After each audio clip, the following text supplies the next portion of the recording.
Planning Commission meeting for November to order.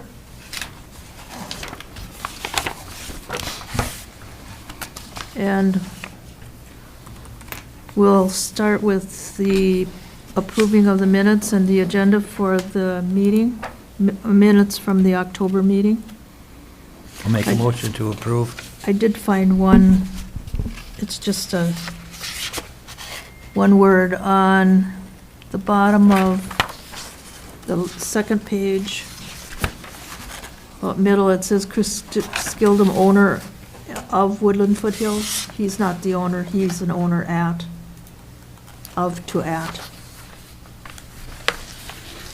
Any other changes or additions, corrections? Yeah. But nothing? Any changes to the No. minutes? No. Motion to approve the minutes and agenda? You already moved to approve, right? No, I move to make a motion. Okay, is there a second to this motion? Okay, I'll second. Okay, any further discussion? All in favor? Aye. Opposed? Motion carries. And Drury Enterprises, request to consider, we're looking at the preliminary and the final plat for the Woodland Foothills First Addition. Neva? Thank you, Madam Chair. This was at the October 16th Planning Commission meeting. There were a couple of revisions that were noted that needed to be made, and so those corrections have been made. The county recorder did look over that, and she did not have any additional comments. And the ordinance does allow both the preliminary and final plat to be approved at the same meeting, provided the preliminary plat was heard at a previous meeting. So that means that you can move forward with recommending approval of both the preliminary and final plats. I do believe I've got a quick slide on this. Again, this was for adding the 5 new lots, Woodland Foothills as the first addition. This would complete the build-out of this platted development. And here I just have a little bit of an update on the staff recommendation. The only condition of approval is that all lot development conforms to the county ordinances and applicable regulations. Thank you. And this is not open to the public for a public hearing. We've done that. Is there a motion to approve or deny? Make a motion to approve it. Is there a second? Is the motion to approve both preliminary and final? And Yeah. I'll second. And that's with the recommendations from staff. Any other discussion? All in favor? Aye. Aye. Opposed? Motion carries. And the vertical bridge Caribou LLC request.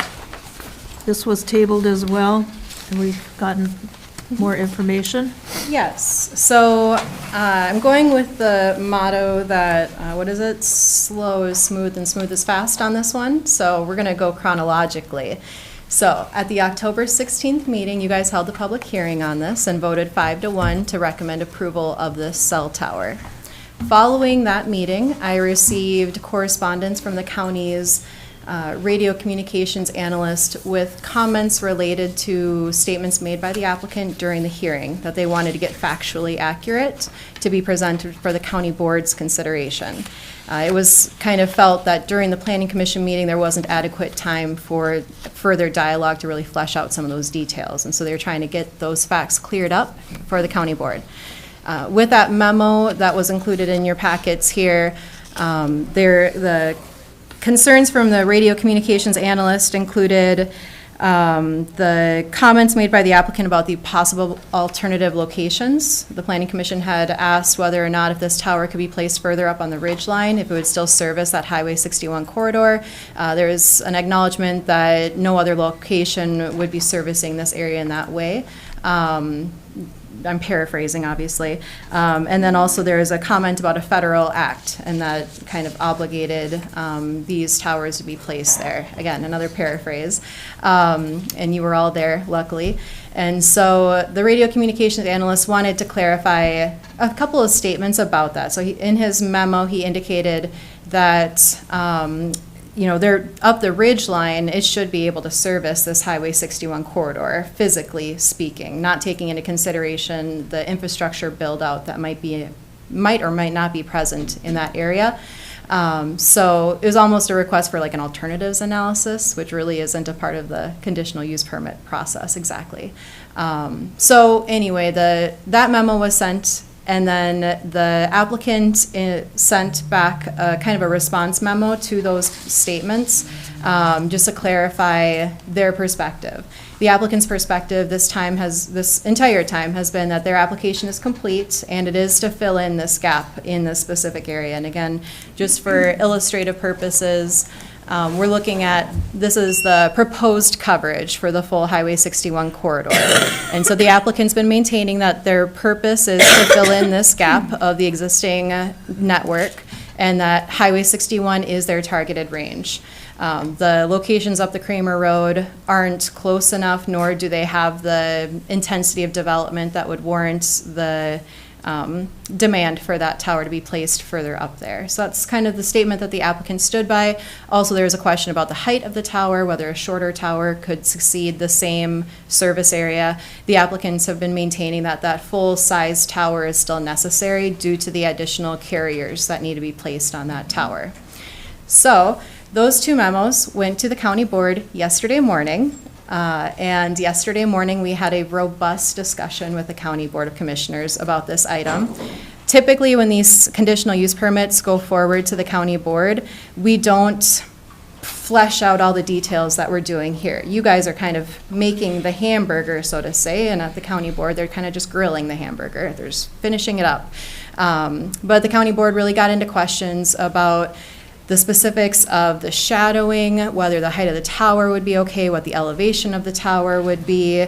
There was some discussion about kind of this greater benefit to the county, whether it's serving the benefit of the county wholly to be in this location, or if it should be in an alternative location. And we did kind of get into some tangents at some points, I would say. Following that discussion, the commissioners felt better if this came back to the Planning Commission, because we realized that they were kind of getting into the legwork that the Planning Commission should be doing.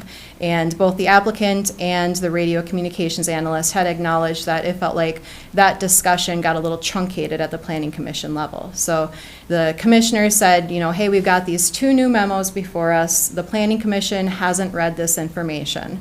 So we would feel better if this information went back to the Planning Commission for you guys. Essentially go through the findings again, consider the additional information that has been provided. Some of it, I don't know that any of the information is particular, nothing changes the application itself, so there's no need to reopen the public hearing. It's more so clarifications about the technology, I would say. And so I also wrote then a memo to you guys, so 3 memos now, and my memo is telling you kind of what happened at the county board meeting. That's in your packets, and kind of summarizing that discussion. So the request by the commissioners, I believe, and Commissioner Sullivan is here too, and she may want to weigh in if she feels like I missed any of the highlights of this summary, is essentially to go back through the findings, take a little bit more time. I know we've got a hefty agenda tonight, but this is a pretty significant project, and really flesh through that you feel like there's been a robust discussion about the tower. And with that, Madam Chair, I would like to ask if Commissioner Sullivan has anything else to add, because it was a lot rather quickly. I think you did a really good job of summarizing things, and we just felt, and it's really nice that Neva was able to say, we have a planning commission meeting tomorrow, we can get this on the agenda, and then in a timely fashion, we can act on this in December, which is the goal, to make sure that we meet that 120 days. Okay, thank you. Okay, well, we won't open this up to the public for a public hearing again, because it hasn't been advertised, and we can't do that. But I've had the opportunity to talk to 2 of the supervisors at the township and 1 EMS person, and they begged me to see about getting a tower there. So that's Yeah. my homework. I was remiss with all of this extra stuff last minute. You are correct, Madam Chair. I got an email this morning from one of the Schroeder Township supervisors, and she did request that this be favorably reviewed because they do need additional cellular coverage for their first responders. Right. They Yeah, said it's, I would also offer, I talked to the Schroeder Fire Department chief and the head of the EMS team, and they also echoed that sentiment very Yeah. strongly. for some reason, there seems to be a lot of emergency work down there, and no, the county radios don't work and cell phones don't work. So Right, they've it's a literally real been problem. in an EMS circumstance, working on somebody at a VRBO who's in a medical condition. They, Yeah. of course, didn't give any details on that, but that they weren't getting coverage. They've also had volunteer firefighters that didn't show up because they didn't get the message, Right. because they live down that way. Right. I did look up the purpose intent of the tower ordinance, and the tower districts, and I have no idea why there wasn't a district considered in that section of the county. The other piece that, there's a request in here from Schroeder to review the town plan. And I know, in talking to these people, that their intent is to ask for more friendly to residential housing zoning along the Kramer Road. So there may be a need for another tower up there, but this is today and that's tomorrow. So that's where I'm at. Anyone else?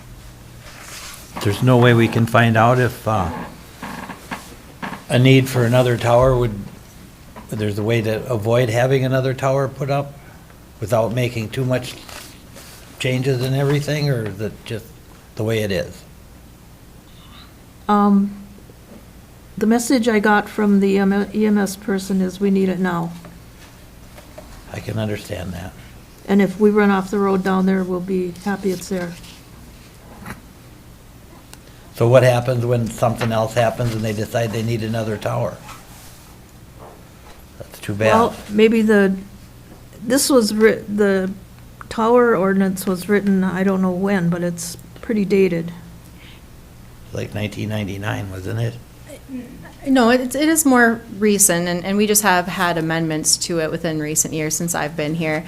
I would point out that for this type of request, we do need to stick to the ordinance standards. And the ordinance standards don't include any kind of provision that states, you know, is there a tower is there a better location for this tower to serve the area? That's really not the way we're supposed to review these types of requests.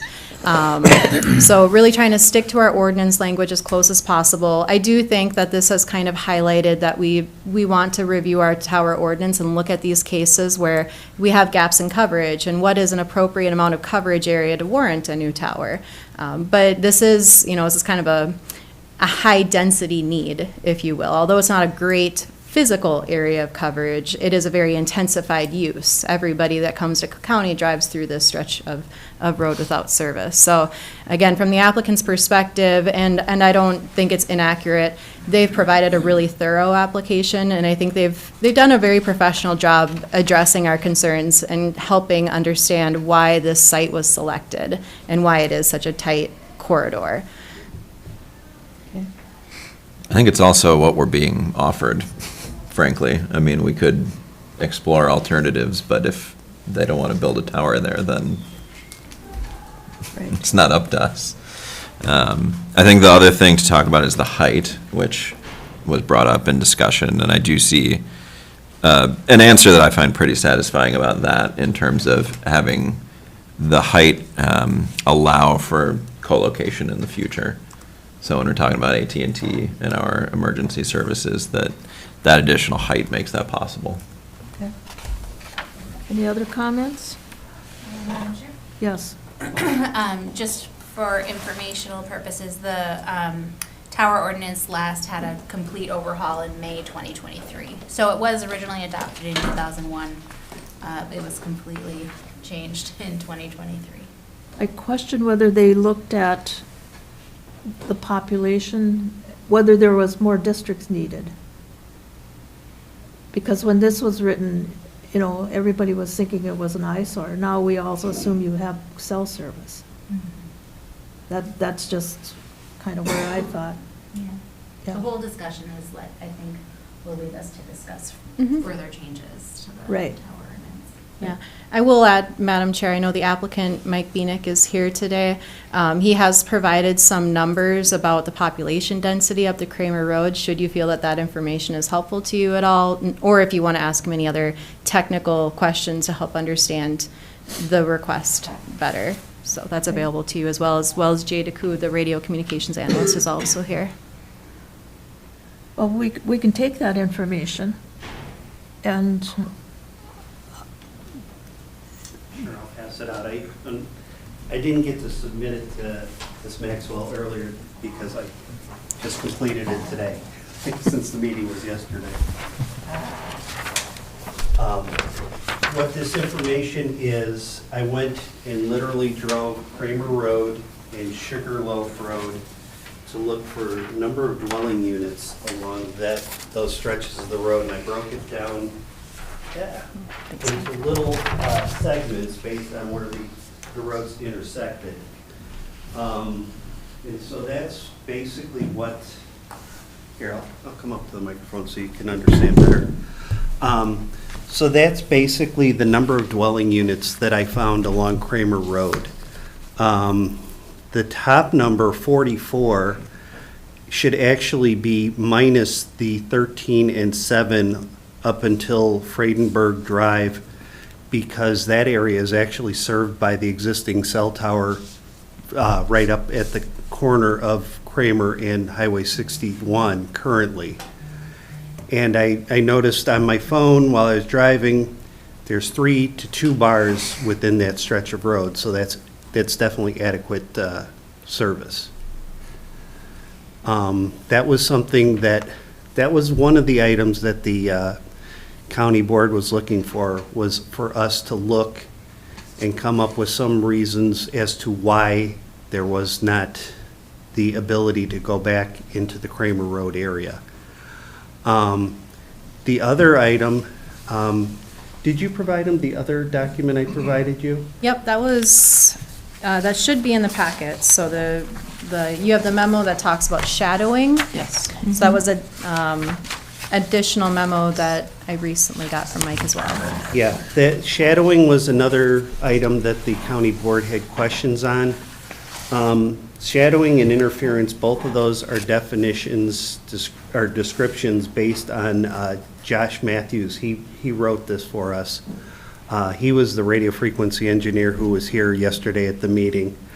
And basically what shadowing is, and I had mentioned it at the first Plan Commission meeting, it's a degradation of the signal that occurs when line of sight between where the tower is and where it's trying to get to are blocked by typically terrain, buildings, trees, or something of that nature. So by putting it up on the ridge to get down to Highway 61, you've got quite a bit of stuff that gets in the way of that signal. During the winter, the trees are more bare, so it can penetrate a little better. But in the summer months, when those trees are full, that foliage also helps to block the signal. So that was another issue that, like I said, the county board was interested in finding out, more specifics on what we were talking about with shadowing, and that's basically it. You put it up here, it's coming through all the crud in between to get down to the highway, which is down here, and it has trees at the perimeter of it. So that's really kind of the two issues, and I believe those were the two items that the county board was really looking for us to provide you information on. all right, thank you.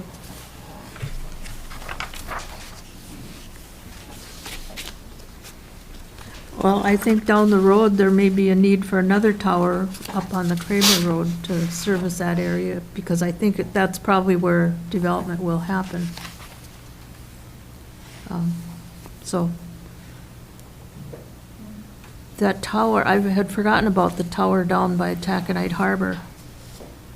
Yeah, T-Mobile's actually on that tower. That's one of the towers we mentioned in our our information that we provided, that this proposed tower is connecting to that tower.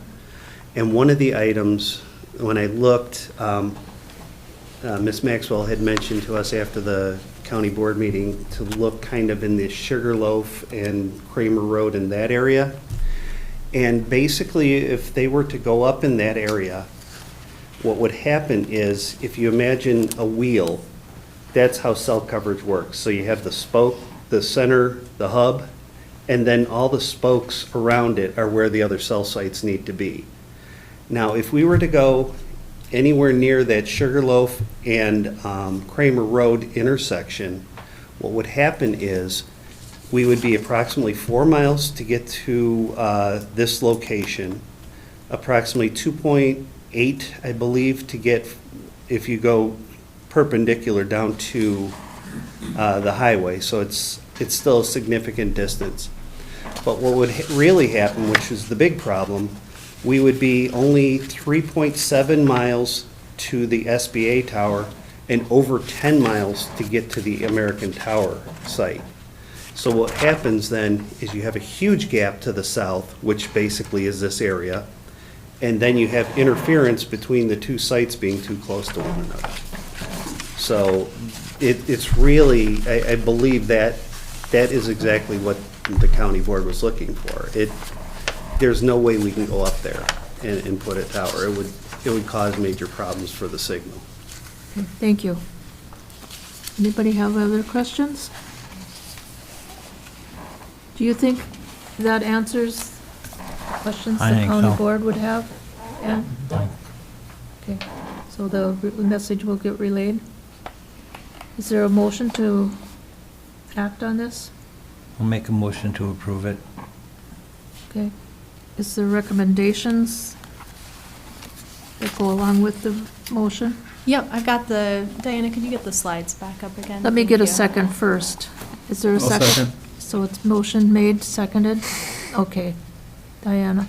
So these are the conditions that were on your original motion, and the county board didn't, we didn't even get to the point of discussing this, but I think these recommendations for proposed conditions of approval still apply.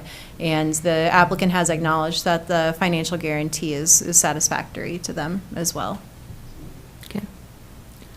With these conditions, any other questions, discussion? All in favor? Aye. Aye. Opposed? Motion carries. Thank you very much for all your time and putting into Oh, this. you I know too. it's a lot. Thank you. Have a good evening. Okay.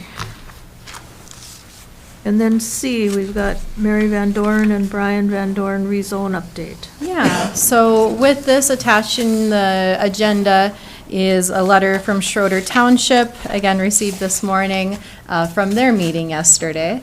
And so they acknowledge that they plan to work on a town plan update in 2025. And so they would request that this rezone application be tabled until that plan update occurred.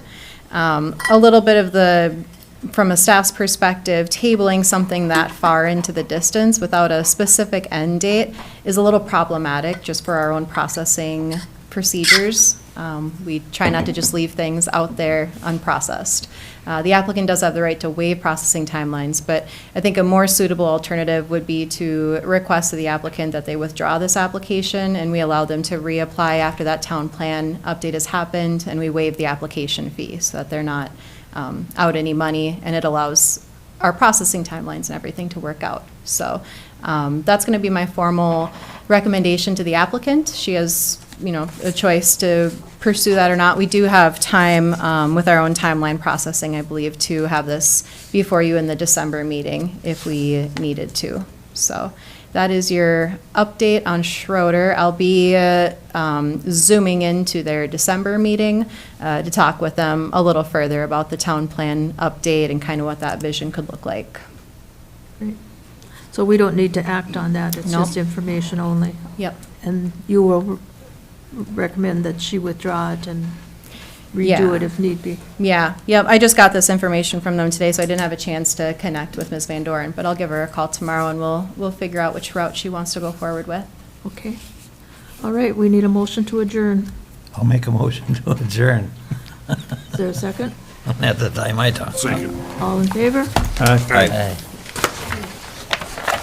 That was good.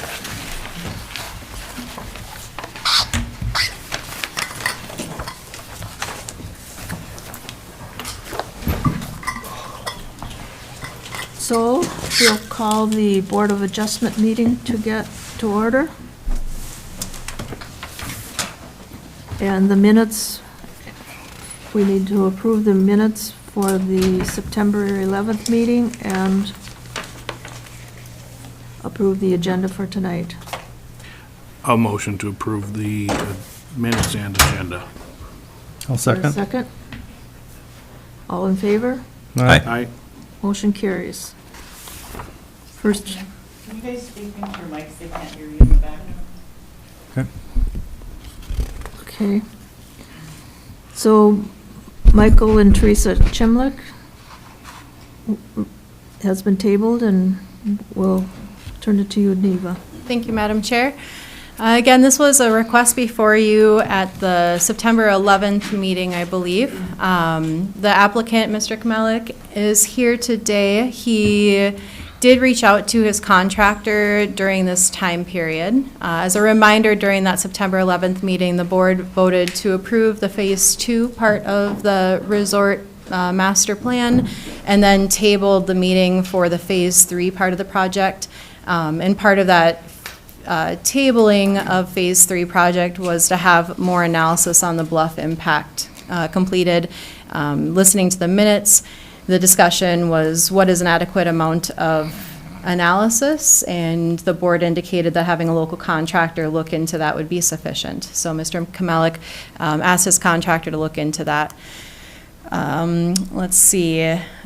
Here's the memo, so I can just read it out. This is from Rick Crawford, and he said, this email is in regards to the Crawford Cottages variance. I'm writing this email to reassure that the construction of the garage laundry building on the property will have no detrimental impact. I see a 9-foot poured foundation against the bank that would be very helpful for erosion and shore up the hill. I didn't see any indication of erosion in the bank, and I don't see any impact or drainage issues. Mike isn't changing much to the bank of the hill. Putting concrete in it is like shoring that bank from any erosion. Drain tile and drain rock will carry lower water out and away from the bank and building. I see no alteration to Mike and Teresa's property, and I support what they are proposing. Thank you. As a reminder, this public hearing was held at the September 11th meeting. There was a lot of public comments heard. A lot of written comments and verbal comments were heard at that meeting. And again, the zoning map of Crawford Road, I think, is part of why this is gaining so much attention. Obviously, Crawford Road is situated between Highway 61 and Lake Superior, with a lot of residential properties mixed in with resort properties. So this is why we try to condense our zoning in one spot when we're able to, but this is reflective of the historic development patterns of the area. And again, Crawford Road has that character where a lot of people come to this location to walk and recreate on it, which is a part of how a lot of the public comments were reflecting that the concern of approving this variance would alter the feel and use of that road and area. In Mr. Kmelik's application, he did show the site plan. This is from the application again. So the map on the right is showing the proposed project, and so the 3 cabins were recommended or voted for approval at the last meeting, and then we're looking at the large garage shop laundry on the north side of the road there, and then the site sketch that he showed on the right side there is showing kind of his alternative plan that he could build meeting the setbacks. His thought is that this would close off the view of Lake Superior from users of the road. That isn't really aligned with the purpose and intent of what people want to see along the road there. When we look at variances, again, we're looking at variance criteria. And so what I think is important in this request is we still have to be sure that we're going over the variance standards.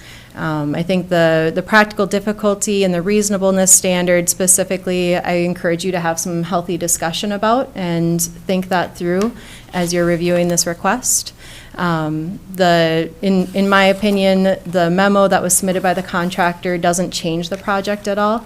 It's typically recommended that, when we table these hearings and we bring them forward with more information, if that information changes the project than how we noticed it, it is appropriate to reopen that public comment period to, see how those changes may or may not affect things.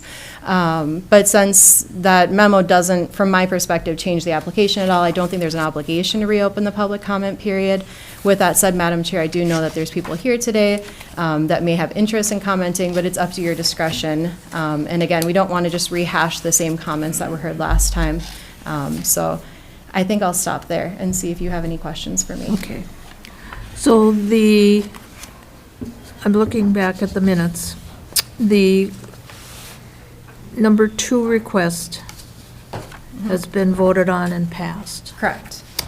And the number 1 request has been tabled. Yeah, let's be clear about what's number 2 and number 1. So I was referring to the phases of the master plan build-out. So phase 1 was the inn, that was already completed. Phase 2 is the 3 cabins along the lake. That was voted for approval and passed at the last Board of Adjustment meeting. So now we're looking at what's phase 3 of the project, which is the cabin, or the laundry, garage, and apartments on the top level. Right. Okay.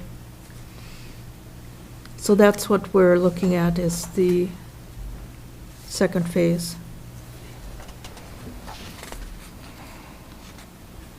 And I hesitate to hold a public hearing because I question whether it's been advertised and put out there enough that it could be done.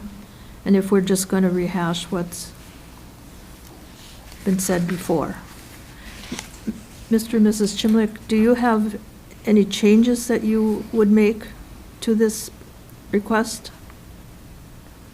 No, we don't have any plans for changes. We're looking at you evaluating the request as submitted. Okay. All right. And the variance that was in place has now expired? Correct. Okay. So we've got a clean slate. We're looking at just the garage building, laundry on the upper side of the road. Okay. Board. Madam Chair, I'm sorry to interrupt, but there's been a major flaw in the analysis and discussion here that I really would like to bring to your attention, because it's going to cause reversible error if you don't think of what I have to say. So I really would appreciate having a few minutes to explain what my thinking is. Okay, let me talk to the board. What do you think? Do we hear comments further?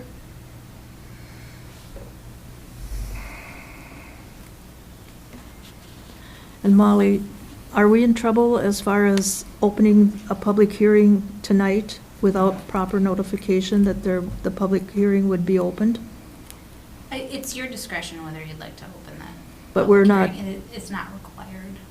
Okay, And you may wish to consider whether, those who wish to speak today already had an opportunity to speak at the last meeting. right. And I have guidelines here.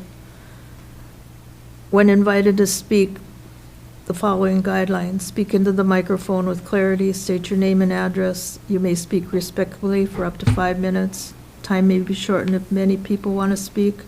Public comment is reserved for the board to hear your views and not a time to debate with them or others. All discussions must be respectful in nature and must be directed to the board, not at other members. All comments must be directed to the board. I'll ask for a show of hands. How many would like to speak tonight?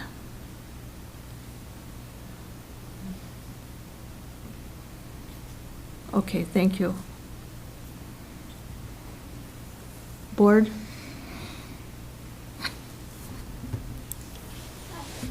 I think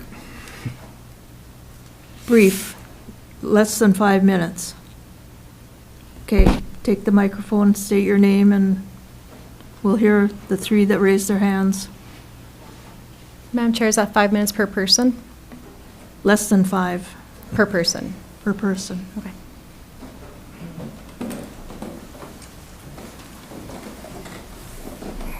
Thank you very much, Your Honor, Madam Chair.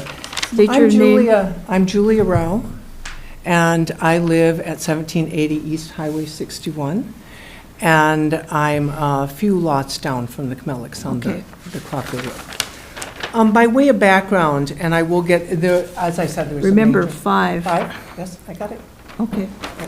By way of background, this is a depiction of the proposed building and the Harris's new garage that they just put into the setback on Croftville Road. And as you can see from this, the building is a lot bigger than the Harris's. Harris's is representational of the other 10 garages in the setback, the 17 cabins in the setback, and it's a little smaller than some of the houses in the setback, but they also are dwarfed in comparison to this. So, as Neva pointed out, it must meet the practical difficulty test. It can't alter the essential character of the locality. And another thing is that Guiding Principle 42 says resorts can coexist with residences through the use of size and scope standards, and that does not look like size and scope standards to me. But this leads to my main point. You might ask why we would not allow this variance if the Camelics are going to do their alternate plan that Neva referred to. Their alternate no variance plan. But there is no variance plan. This is the flaw. There's no variance plan. Sure, they have a non-conforming lot that's less than 5 acres, and sure, it's grandfathered. But it's grandfathered for the use that it had when it came into being, way back when that place was built, when the rules were changed, it got grandfathered. But it's not grandfathered to expand. I ask you to take a look at Minnesota statute section 462.357 and Cook County Ordinance 901 and 902. It says you do not expand grandfather uses and if it doesn't fit on the lot without a variance. So there is no variance option. Now, this is important for 2 reasons. First, the applicants base their entire practical difficulty test on the fact of this no variance option. They're saying, if you don't let us, we'll do the no variance option. But there is none. So they have not met a burden of showing that they met a practical difficulty test. The second reason that it's important is they can't expand at all without a variance to the non-conforming use. They need it for the 3 cabins, they didn't get it. They needed it for their inn. As far as I know, they didn't get it. They need it for their garage. They need it for the strip motel. They need it for everything they do on there. They need it because they don't have 5 acres and they can't expand. So that kind of variance is not part of this proceeding. It has not been noticed to the public that they're asking for that kind of variance. They need to come back in and have all new hearings on all of these things. And to conclude, I would say, in light of all of this, a finding, looking at the standards and everything, a finding that Camelics have a practical difficulty and have met the burden of showing that there's a practical difficulty is going to be subject to reversal. And if they're allowed to expand in a way without getting a non-conforming lot variance, they also will be subject to reversal. So I just really felt like you needed to hear this, and I really appreciate you letting me have the opportunity to do it. I hope I was less than 5 minutes. Thank you for respecting the time. Photographs of the cabins and garages that I Okay. referred to. And I'm really sorry, but I don't have enough time. That's fine. Give one to Molly, and there you go. They're the ones who need it. If you want. Okay. And I'll give one to. And next person, please.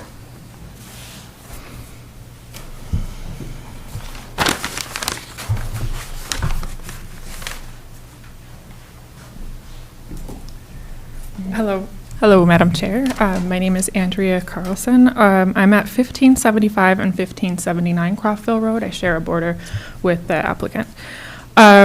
So I heard earlier, and I kind of laughed a little, that it's residents are mixed into resorts, and its resorts are mixed into a residential neighborhood.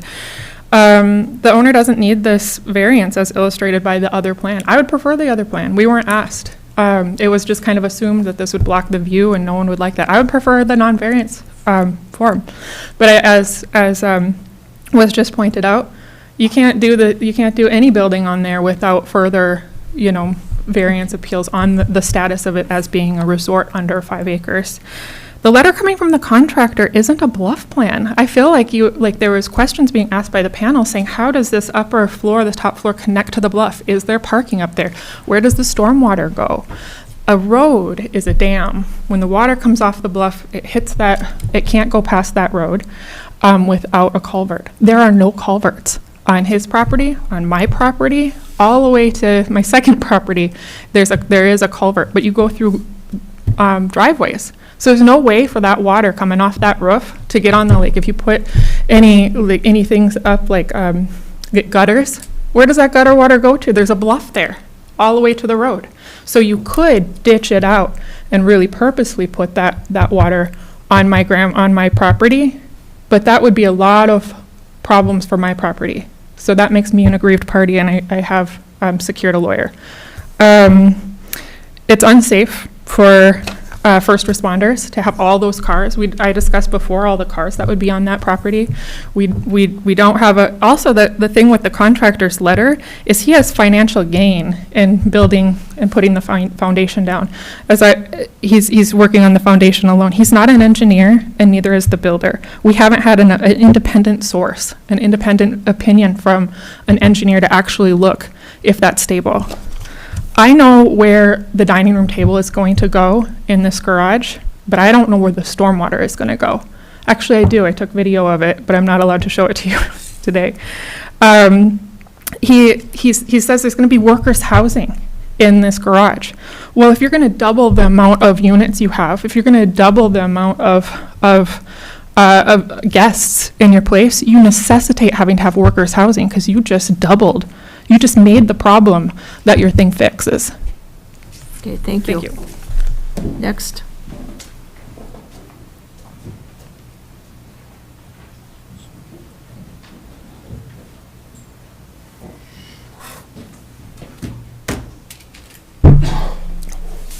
Hello. Thank you for giving me the time to speak. Your name and address? My name is Ted Cushman. I live at 1579 and 1575 Croftville Road, which is property adjacent to the Chamelix property. I also want to point out that I went through and reviewed the history of variances on Croftville Road, since there was a number of comments made about how many non-conforming properties there were, because it is an older community and older communities create these situations. I will point out that in the history I could review, I wasn't able to find the sum of variants that have been approved do not equal the amount of non-conforming structure added by this. And in fact, looking through history, I could find, I wasn't able to get far enough back to find any other structures that actually are even close to this scale. Stormwater is a particular concern for us. The proposed structure adds 3,300 square feet of impervious surface within 20 feet of the road. The plans as presented do not describe where the stormwater runoff from the structure will be directed. Stormwater generally does not run uphill and would likely run into Lake Superior or onto adjacent properties, particularly mine. Addressing stormwater runoff is already difficult for us as we're trying to preserve a historic fish house that's on our property that already receives a lot of runoff, and so anything that would direct more water towards that property would be a hardship for us, and we would need to pursue whatever remedies were available. The bluff is concerning, but ultimately, if there's damage to the bluff, that doesn't affect me. That's for Mike and his guests to deal with. The bluff has been cleared of brush and trees, so any mitigations that are needed would need to be reestablished. And the second floor rear exits on the property are of interest because you would assume that there would be a parking lot attached to those, and there's no such thing on the plan, so I'm not sure how people get up and down from there. Anyway, that's my comments. Thank you for hearing. Okay. And Mr. and Mrs. Chimlick, do you wish to comment?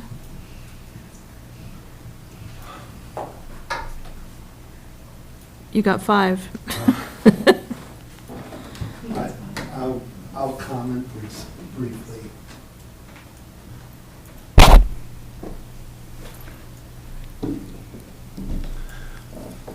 I'm Michael Kamelik. I live at Crawford Road Cottages, 1558 Crawford Road. I'm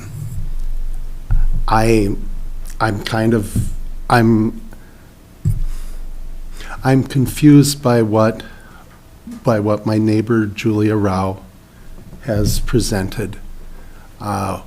We bought this property in 2003 because it is zoned RCR with the intention of reopening a one-time resort. We selected that property specifically because it did allow us reasonable use to create a resort there. So I am a bit confused by what Julia is talking about, that it's a non-conforming property. Okay. But that's about all the comment I have. Okay. My application is I think pretty thorough, and I think I've presented what I wanted to do. And I'm glad to answer any other questions you might have. All right, thank you. Okay, we'll close the public comment. And comment from the board. I wonder if we can get a little clarification on use and variance, because I believe that we did discuss that last time, and that the use, so long as it is resort commercial residential, is not part of the variance, correct? Correct. This isn't a variance for the resort activity. Right. It is accurate that, so this property has 4.93 acres, which is just short of the 5-acre lot size minimum requirement. So it is a substandard lot because it's missing that acreage. So that's an accurate statement. But the variance was for and noticed accurately for the project.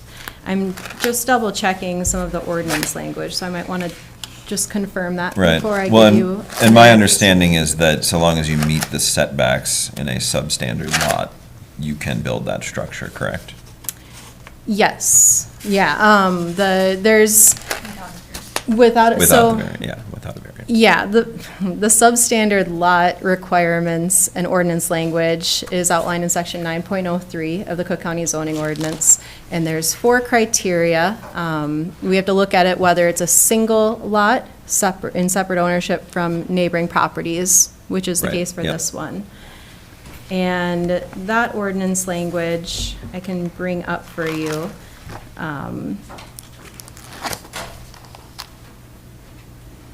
So it says a non-conforming single lot of record may be allowed as a building site without variances from lot size requirements, provided that. And then there's 4 criteria. The first is that all structure and septic system setback distance requirements can be met. And I think that's what Ms. Rao, is suggesting, is that we didn't technically notice this as a variance on a substandard lot. Traditionally, I've interpreted that as when somebody is proposing a project within the setbacks that needs a variance, that's when the description of the variance includes on a substandard lot of record.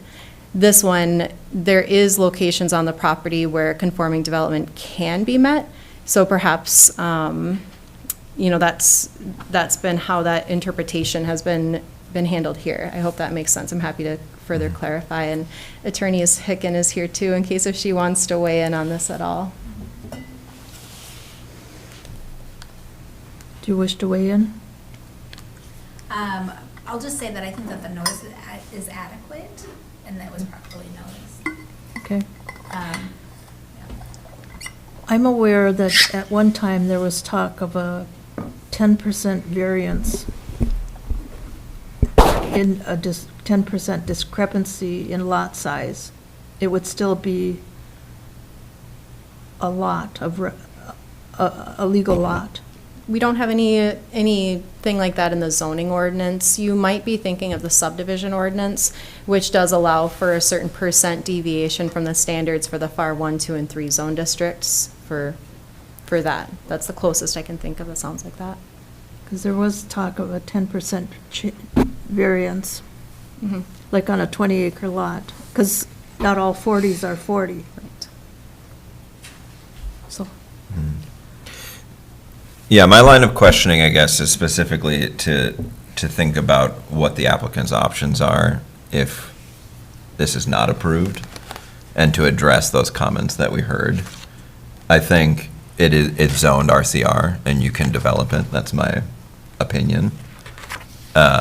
This particular application, I lean no, because of where it's located.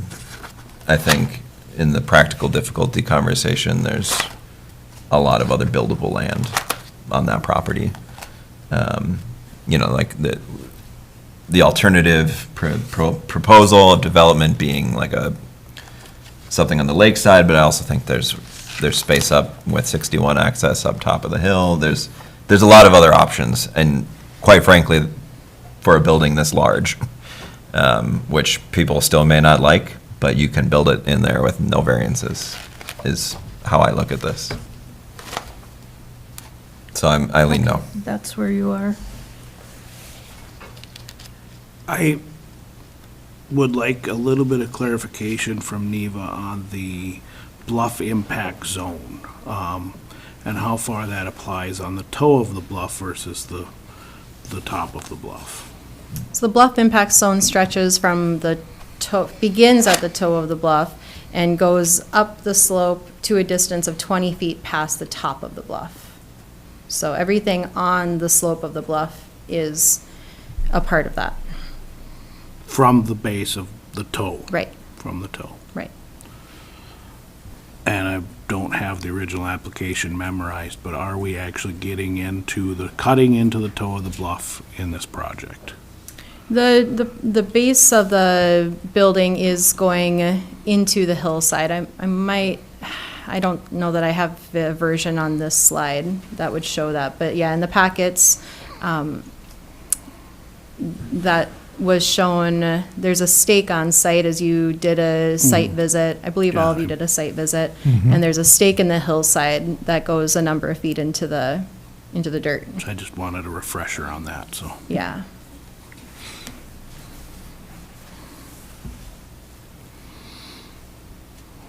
Brad?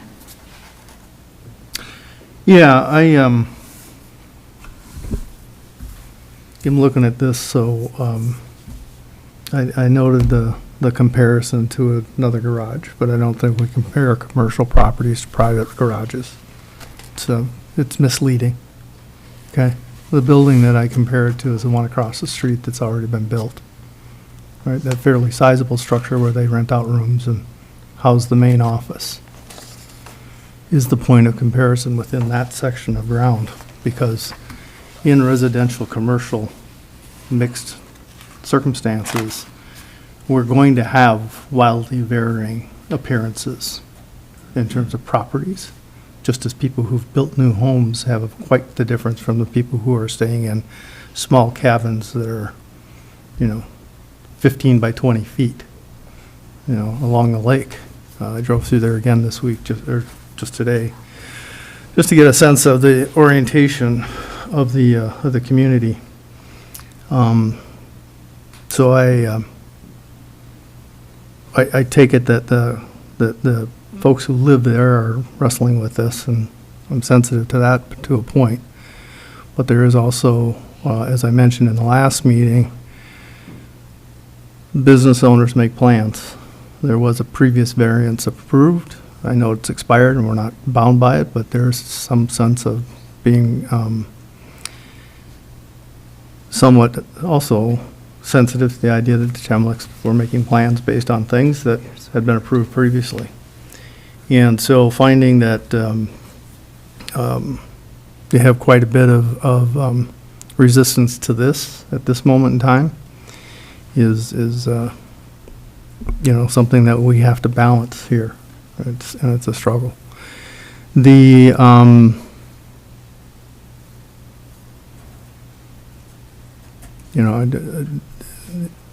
not going to approach the legal interpretations of the reversible comments that were made, not my space. So I find that this building that they're asking to build is,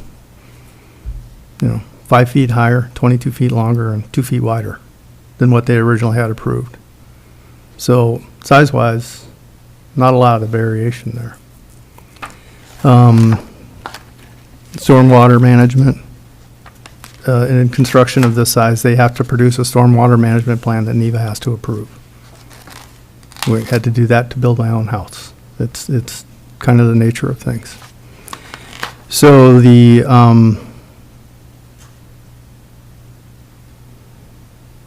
but the practical difficulty comment you made, Paul, about other places on the property that could be used, additional space, is something that similarly gets, I have a bit of sensitivity to, and so far. So at the moment, sitting firmly on the fence. Okay. Let me clarify. This would be considered a lot of record. I believe so, that's my understanding. I'm looking, the 4.93 would be considered a lot of record, and on a lot of record, which means it was established before zoning took place, there's lots of them out there that can meet setbacks that don't require variances. A substandard lot is a lot that's less, that you can't meet the setbacks. Is that a correct? In the zoning ordinance, we recognize it a substandard lot if it's not meeting the size requirements for the zone district.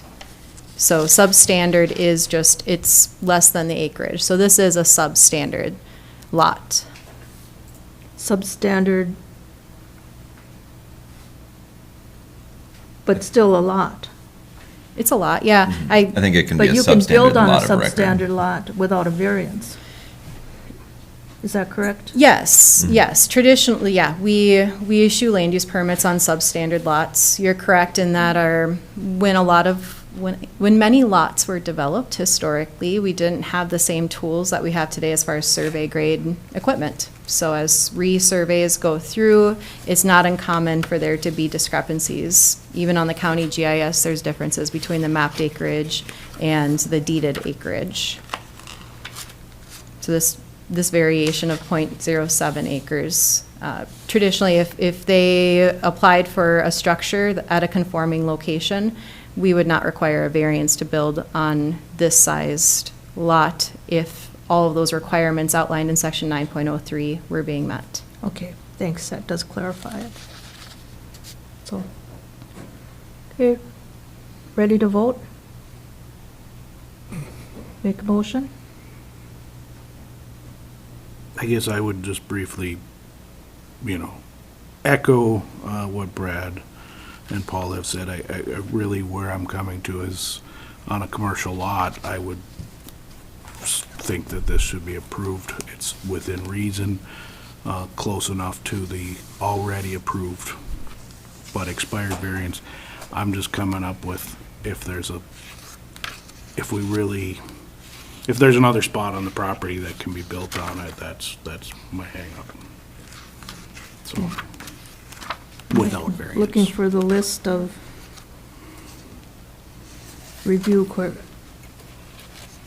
practical difficulties. Is it consistent with the goals and policies of the comprehensive land use plan, harmony and general purpose intent of Cook County zoning ordinance and official controls? Yes, I think it is. I believe it is. And the proposed use of the property is allowed in the land use district in which the property is located. Yes. Yes. RCR. The property is proposing to use the property in a reasonable manner not permitted by the Cook County zoning ordinance. Can you read that one more time? The use, yes. The property owner is proposing to use the property, Yes. and here's where I stumble, in a reasonable manner not permitted by the zoning ordinance. Eva? Would it be helpful, Madam Chair, if I read the draft findings that staff put together in the September 11th packet Yes. for your consideration? Yes. Okay.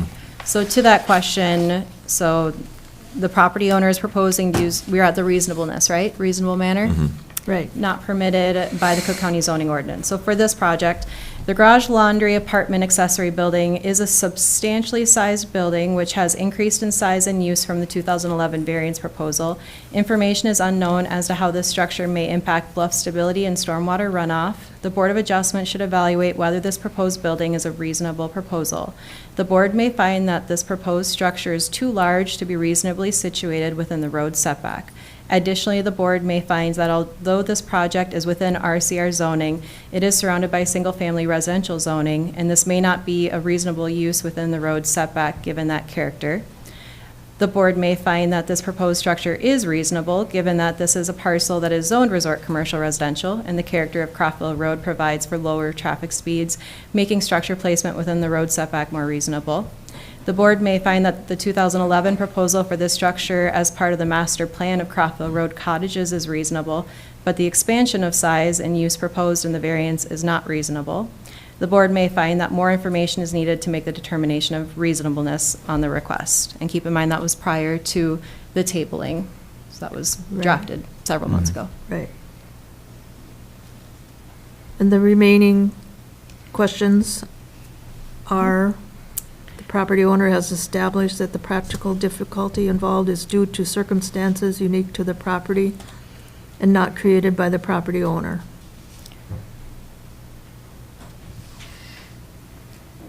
Do you want me to read that one? Yes. So the draft written for that in the packet was: the property owner indicates that this property is unique due to the location of the road and topography, and expresses that without variance relief, it's not possible to build a structure on the north side of Croftville Road and access the property from Croftville Road. Staff note that there is a path that leads up the bluff feature. Further discussion with the applicant and/or contractor could better understand whether improvements could be made to make this a drivable surface to build elsewhere on the property. Thank you. And the approval of the variance, approving the variance maintains the essential character of the locality. So I had 3 items for that. So number 1, the subject parcel is zoned resort commercial residential. Croftville Road is a mix of RCR and single-family residential zone district and hosts several small resorts, cabins, and homes consisting of many non-conforming structures and lots.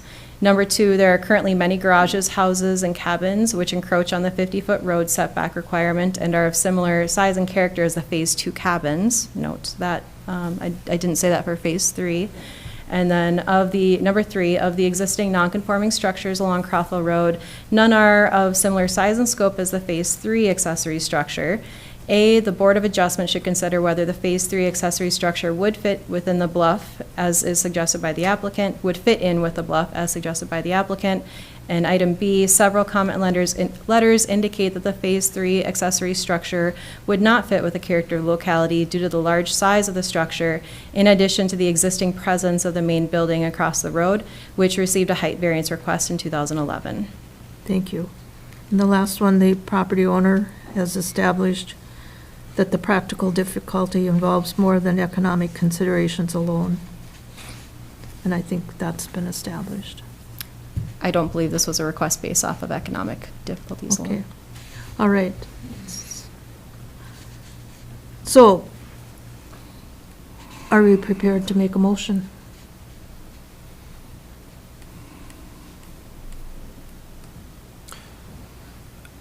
I'll move to deny this variance request based on the fact of its reasonableness in that location and the practical difficulty not being met, that this structure could be put somewhere else, and I think would be reasonable in another location.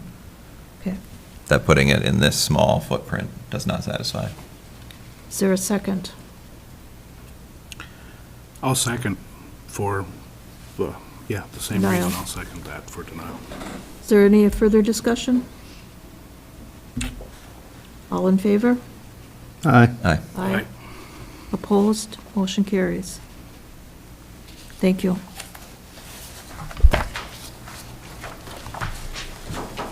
Okay, we'll move on to new business. All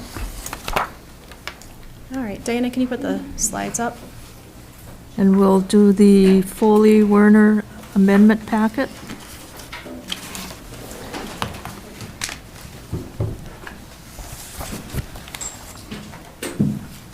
All right, so this is an amendment to a variance that the Board of Adjustment approved earlier this summer. So Brad Foley and Judith Werner, as you may recall, this was a variance request for a structure from the bluff setback. Let me just get my notes cleared up here, excuse me.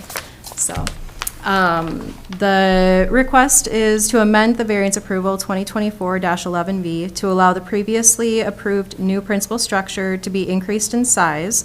This would allow a 28 by 28 instead of the original 28 by 24 foot structure at a reduced road setback, approximately 8 feet from the property line or 35 feet from center line, and encroachment into the top of bluff setback 10 feet where a minimum of 30 feet is required to allow for the addition of 2 decks and a screen porch on the property within the North Shore Management Zone. So in the original variance request, the site sketch might look familiar. So the site sketch on the left is from the original variance request earlier this summer. And so the applicants essentially requested a variance kind of for a box, 28 by 24 foot structure dwelling. The complication then is when they meet with their contractor, they discuss the details of, you know, really what do you want this structure to look like? And, oh, we'd like some decks. And then it's like, oh, well, the decks weren't on the variance request. So we had to take a look at things. They also realized they needed a little additional space for the mechanicals for the building. And instead of further encroaching into the bluff, what they're requesting to do is keep the front of the structure at the same setback. So the decks would be at essentially the location where the structure was in the original variance request, and they shifted the structure back from the bluff, which then pushed the structure into the road setback. So in the original variance request, they were meeting the road setback, and with this one, they're encroaching slightly on this platted road setback so that the structure can have a little bit more wiggle room for the mechanicals and the decks. And then they added a screen porch on the building as well. So on page 12 of 89 of the Board of Adjustment packets is where this comparison is for the drawing. So you'll see the 28 by 28 slab is proposed with a 30 by 30 foot drip edge, so that would allow for the eaves. And then there's a 8 by 33 foot screen porch on the east side of that structure. And the pink color is the 4 foot decks. And just to make a note that there's a deck on both levels, so they kind of have a Romeo and Juliet deck. I hadn't heard that phrase before on the second level. And then a deck on the main level as well proposed in this request. And then they've got a visualization in the packet too as shown here. And I provided a list of the conditions of approval that were included with that original variance request. This was just reviewed before the board this summer, so nothing has changed on site since the last review of this request. I can kind of clarify, so this is within the plat. I'm sure you all probably recall this. It, again, was just a few months ago. I did not find any of the site conditions or considerations substantially changed. The only thing I noted was in italics under the site conditions and considerations in the packet, which was the slope includes a retaining wall proposed to be constructed to create a level footprint. And under other, it says a private road is maintained by the private homeowners, and it's a dead-end road that serves the platted development at the top of the hill.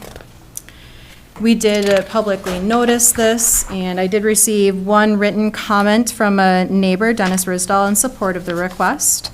And the DNR did indicate that they didn't have any comments on this request, specifically because it's not further encroaching on the bluff from their perspective. I did provide some draft findings and to the test questions for you that we can go through if you'd like. And I did. My general recommendation from staff for consideration is that given the significant distance to Lake Superior, over 1,300 feet, the presence of other non-conforming structures within this plat, and the reasonable size of the proposed structure, this appears to be a reasonable request that should have no harmful effect on Lake Superior. The following conditions I listed here were included with the original variance approval, Staff recommend that these conditions be considered, and they would need to be amended to not be conflicting if this was approved with this approval. So the first three conditions remain the same.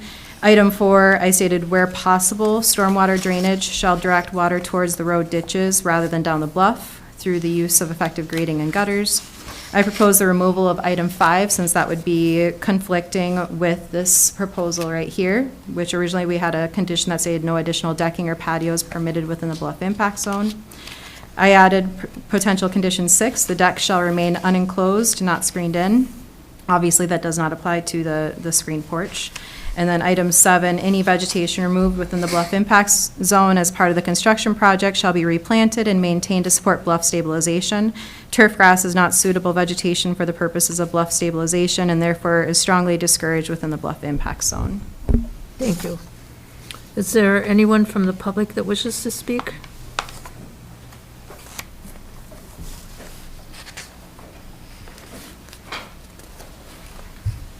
Thank you, Madam Chair and the committee. It was recently that we were here, and I guess in the course of the last couple of months, I've learned a lot about drip edges and not impervious surfaces and so forth. And Can I have you state your name and address, please? oh, Your name and I'm sorry, address. my name is Brad Foley. My Okay. wife Judith Werner is also here. Okay. And your address? We're at we live in Chanhassen, Minnesota. Thank you. Is there anything you wish to add to Neva's comments? No, I think it's been summarized quite well. Okay. Does anyone else wish to speak from the public? We'll close public comment. Open it to the board. Any considerations? A quick question for Ms. Maxwell on number 6, the deck shall remain unenclosed, i.e. not screened in. You're referring to the decks and not the screened-in porch? Right. Okay, we're distinguishing between the two. Yep, and we can make that more clear. I thought it was well phrased in their application itself that they indicated screened porch on the site plan, so I was hoping that wouldn't be problematic. Okay. Anyone wish to make a motion? I move that we approve the request with staff recommendations and findings. Is there a second?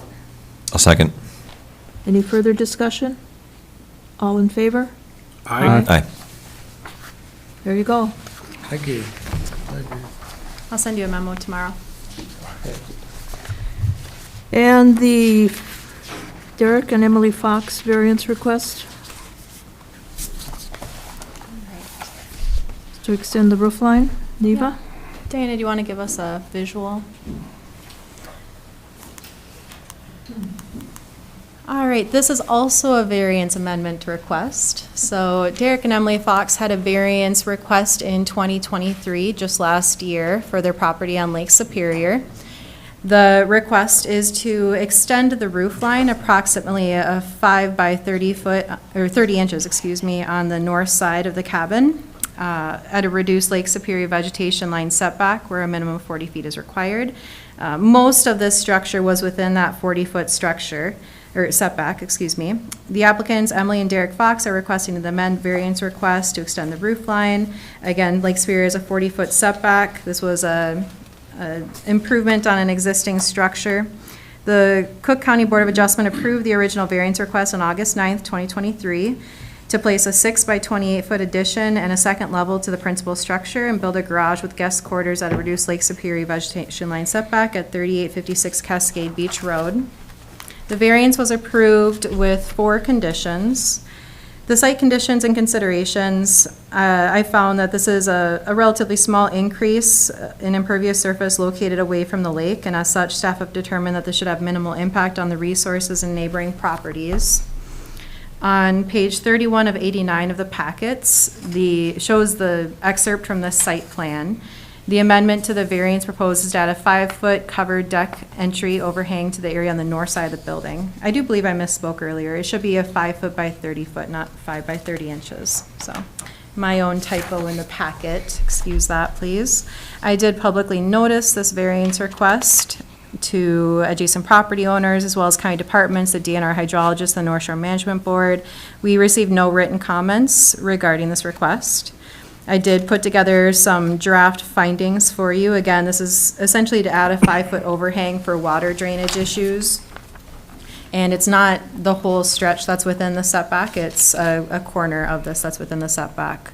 And then the staff recommendation for consideration, this amendment to the variance approval is a small addition with minimal area encroaching within the structure setback area. Staff do not see approval of this variance amendment as problematic. I included 4 conditions proposed to be attached to this approval if it's approved.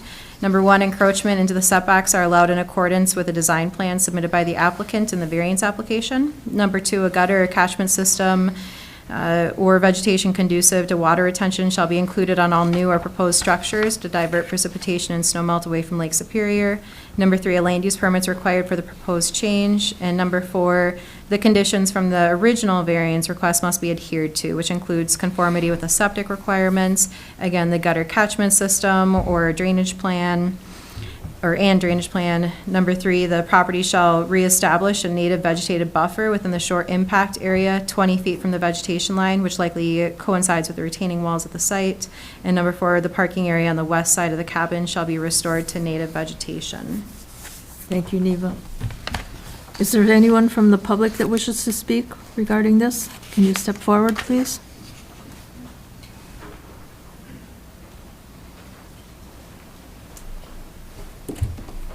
Hello, my name is Derek Fox. I'm one of the property owners, and I live at 420 North Hawthorne Road in Duluth. I just want to make sure it's clear that currently the roof line extends 30 inches from the structure, and it's to add 30 more inches, so that's why it's 5 feet. It's 5 feet within that length. Right. Okay, sorry, it's been a little bit. It's a minor change, but happy to answer any questions you have. Okay. Thank you. Does anyone else from the public wish to speak on this? Okay, we'll close the public hearing. Comments from the board? Questions? Motions? I did a site visit. This seems pretty minimal and makes sense, so it's no problem for me. Paul? Yeah, very modest, reasonable. Motion? Move that we approve with recognition of staff findings and recommendations for compliance. An amendment. Yeah. Is there a second? I'll second. Any further discussion? All in favor? Aye. Opposed? Motion carries. Okay. And the Cassidy Gekas? So we are done, on to this one. So Gekas variance. This is an application for variance relief from the Cook County zoning ordinance to place a principal structure at a reduced ordinary high water level setback, 32 feet, where a minimum of 40 feet is required from Lake Superior, located at 10 Big Bay Point Road. The property owner is Cassidy Gekas. The agents for the request are Nick Dyer and Mike Raymond. The applicant's property includes 1.90 deeded acres with 2.06 mapped acres, with approximately 500 feet of Lake Superior shoreline. The parcel is contained entirely within the single-family residential R1 zone district. Newly created lots within the R1 zone district on Lake Superior must be 1 acre in size and 200 feet wide at the structural setback. This is a conforming lot. And shoreline classification, this property is within the North Shore Management Zone of Lake Superior. General project description. This variance request is to allow for a new 3-story, 29-foot tall, 24 by 20-foot principal structure with a 4 by 16 deck on the second level and a walkout stairs on the main level at a reduced Lake Superior setback, 32 feet. The variance is being submitted by the potential purchasers of the property, Nicholas Dyer and Rita Treadle. Staff note, there was a little discrepancy about the deck that we should discuss. There's 2 sheets that show the deck in a different location. So when it gets to deliberations, we should clarify that with the applicants. I have the ordinance citation there from section 7.05. For background, on July 14th, 2021, a variance was approved to modify a cabin by adding a basement and a second story on top of the original cabin. The cabin proposed to be modified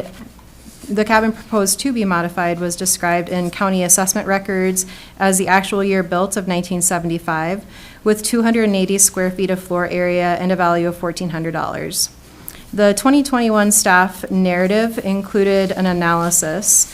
I'm not going to read this whole analysis right now, but I did highlight and underline the parts of the analysis that I felt were functional to this discussion, which includes functional or not, the structure is integral to the Gekas variance request. And then it goes on and says, equal weight is given to the fact that the remnant structure will be assimilated into new construction. Alternative build sites would require significant clearing and earthwork, so as the variance request, we do not object to construction occurring with a focus on integrating the existing structural footprint. The board's decision in 2021 was based upon the reasonableness of the request and the practical difficulties caused by the Big Bay plat configuration and landscape. There were 8 conditions of approval put on the 2021 variance that are included in the packet on page 45 of the packet. Also on that page, there's a photo of the original cabin from the 2021 application. That photo is also on the screen. So you can see the original structure that was there when the original variance request was reviewed. And then today is the photo on the right where that cabin has been removed. There's been a significant amount of clearing, and now there's decking platform where the original structure was. The applicant did apply for and received a land use permit for an addition to this structure to construct the variance approved project shortly after the variance approval in 2021. However, the land use permit expired and no new permits were applied for. Per Cook County zoning ordinance, the 2021 variance approval was voided on July 14th, 2024, after the project had not been acted upon.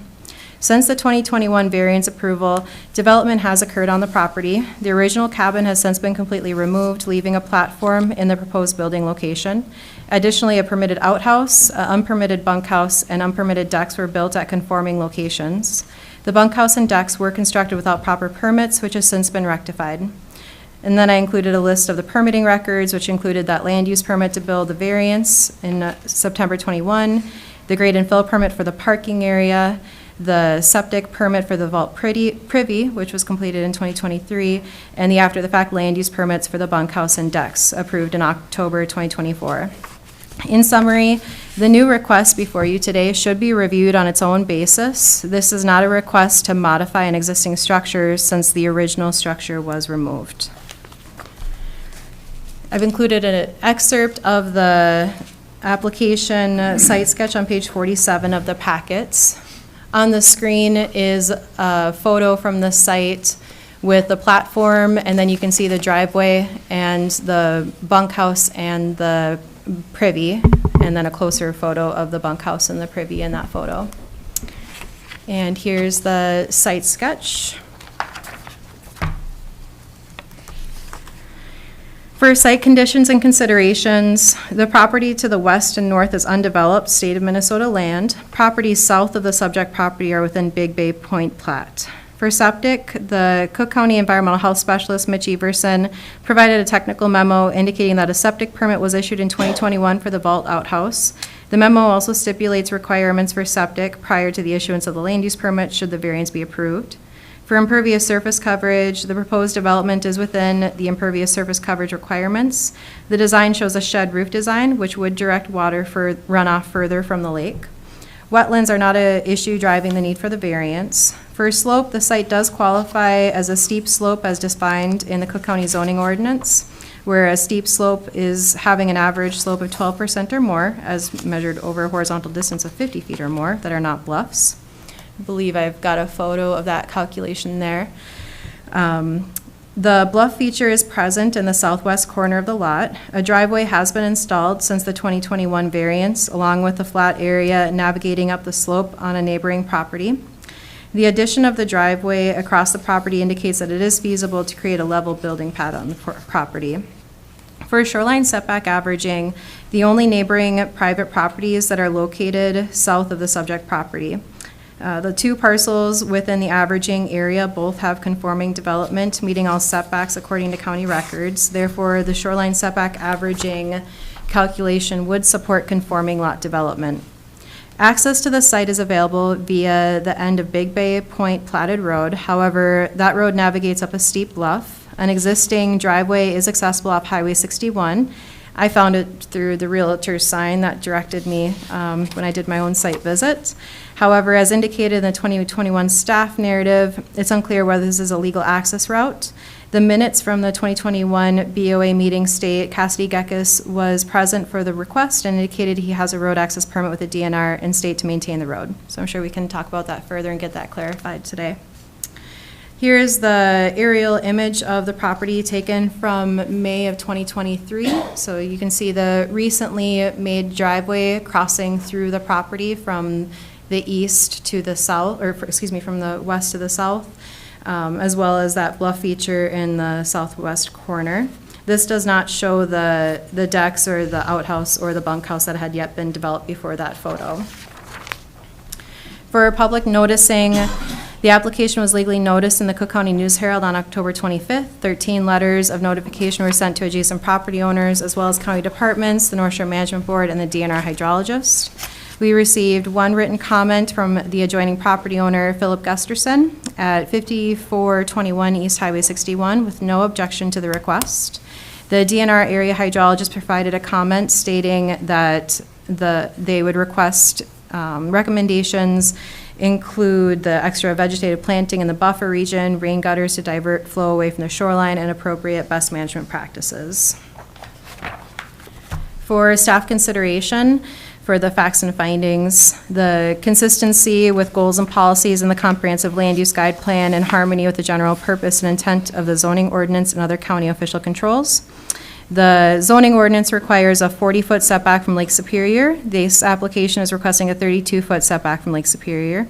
There's a general land use goal to have an inventory of land suitable and appropriately located for the anticipated types of land uses compatible with natural resources and proximity to existing infrastructure, and to protect non-compatible land uses from one another. This policy states that redevelopment of already developed lands is generally preferred over the development of undeveloped land. The Cook County Land Use Plan Natural Features has a policy to evaluate and minimize adverse impacts on air quality, surface and groundwater, wildlife habitat, ecological systems, and other natural features through land use decisions, and the administrative intergovernmental goal, which is to land use related decisions shall recognize the need to duly consider the rights and responsibilities of the general public good with the corresponding rights and responsibilities of the individual. The proposed use of the property is allowed in the land use district in which the property is located. The proposed finding is that the parcel is zoned single-family residential. The lot is a conforming lot with a 1.9 deeded acres and approximately 500 feet of shoreline. Residential uses are permitted in the zone district. The property owner is proposing to use the property in a reasonable manner not permitted by the zoning ordinance. The proposed finding is that the structure is proposed to encroach 8 feet into the lake setback. The new structure is proposed to be 3 stories, which increases the height significantly from the original structure.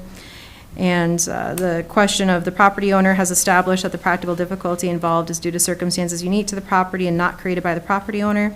Number one, the lot is triangle-shaped with 500 feet of water frontage and about 400 feet wide at the structure setback line. The parcel conforms to the R1 zone district and shoreline designation.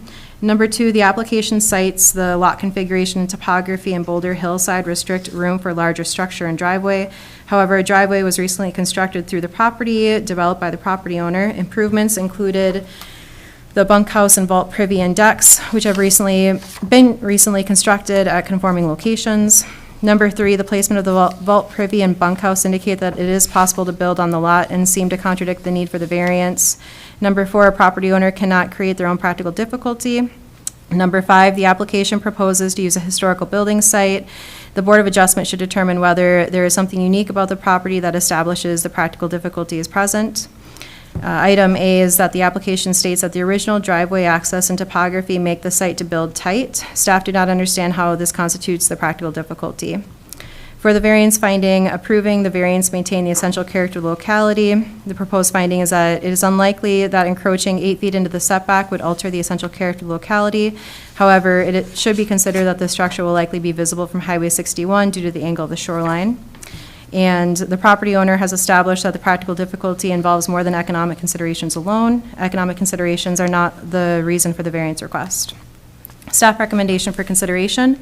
The application requests the same variance approval granted in 2021. While the Board of Adjustment may take the prior variance approval into consideration, it is not required to approve a new variance based on that decision. In fact, this variance request must be reviewed and decided upon based on its own merits. Staff maintain that the site conditions have changed significantly since 2021. The current variance request varies from the 2021 request, including modifications to the structure's design, the removal of the original cabin, and substantial development on the lot. With approximately 2 acres and 500 feet of water frontage, the size of the property itself does not present a practical difficulty. While unique-shaped lots with large amounts of water frontage can make it challenging to identify conforming building sites, this is not the case on Lake Superior, where a 40-foot structure setback is permitted, much more relaxed than the 100 or 150-foot setbacks typically required on inland lakes. The presence of a historic building site for the original small dry cabin does not in itself present a practical difficulty that justifies granting a variance for a new, larger, more functional structure. The 2021 staff analysis noted that the existing cabin and the request to add on to it were significant factors in the variance approval. Since then, the original cabin has been removed and further clearing and grading have opened up the lot considerably. Additionally, conforming development has already occurred on the site. It's unclear whether a practical difficulty now exists that justifies the need for the variance. The driveway is an interesting feature on the property. It meets the required setbacks and has created a relatively flat area across the lot. However, there's no specific reason to require the driveway to provide access to 2 separate legal routes. Additionally, the presence of the driveway cannot be used as a justification for granting a variance, as the landowner cannot create their own practical difficulty. Staff encourages the Board of Adjustment to carefully evaluate whether the practical difficulty and reasonableness standards are met with this variance request. If approved, the following conditions may be attached to this variance request. Number one, encroachment into the setbacks are allowed in accordance with the design plans and submitted by the applicant in the variance application. Number two, a gutter or catchment system or vegetation conducive to water retention shall be included on all new or proposed structures to divert precipitation and snow melt away from Lake Superior. Number three, a land use permit is required for the proposed change. Number four, the property shall conform to Minnesota rules and county septic requirements. Number five, a land use permit shall be necessary for the cabin construction. Number six, construction shall not deviate from plans submitted for this application. Number seven, new construction shall not exceed X feet in elevation. The 2021 condition stated 26 feet, but this application indicates a structure that'll be just short of 30 feet. And number eight, no vegetation shall be removed within the short impact zone. I noticed as I was reading this that I took most of these conditions from the 2021 variance, and there's a redundancy between item 3 and 5. So we can review those and clarify that if we need to. Thank you. Does anyone wish to speak from the public? Step forward.